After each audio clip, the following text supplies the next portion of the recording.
ദൈവം എല്ലാവരെയും അനുഗ്രഹിക്കട്ടെ. നമുക്കൊരു വചനം വായിക്കാം. ഉൽപ്പത്തിയുടെ പുസ്തകം 1:24. അതാതു തരം കന്നുകാലികൾ, ഇഴജാതി, കാട്ടുമൃഗം, ഇങ്ങനെ അതാതു തരം ജീവജന്തുക്കൾ ഭൂമിയിൽ നിന്ന് ഉളവാകട്ടെ എന്ന് ദൈവം കൽപ്പിച്ചു. അങ്ങനെ സംഭവിച്ചു. ഇങ്ങനെ ദൈവം അതാത് തരം കാട്ടുമൃഗങ്ങളെയും അതാത് തരം കന്നുകാലികളെയും അതാത് തരം പൂജാര ജന്തുക്കളെയും ഉണ്ടാക്കി. നല്ലത് എന്ന് ദൈവം കണ്ടു. അനന്തരം ദൈവം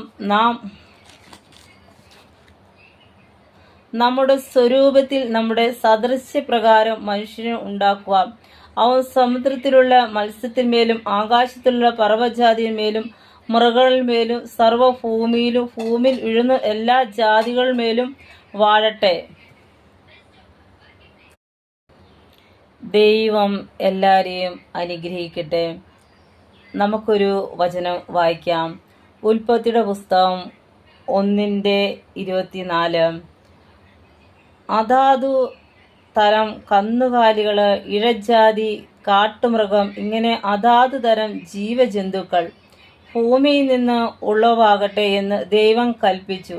അങ്ങനെ സംഭവിച്ചു. ഇങ്ങനെ ദൈവം അതാത് തരം കാട്ടുമൃഗങ്ങളെയും അതാത് തരം കന്നുകാലികളെയും അതാത് തരം പൂജാര ജന്തുക്കളെയും ഉണ്ടാക്കി. നല്ലത് എന്ന് ദൈവം കണ്ടു. അനന്തരം ദൈവം നമ്മുടെ സ്വരൂപത്തിൽ നമ്മുടെ സദൃശ്യപ്രകാരം മനുഷ്യനെ ഉണ്ടാക്കുക.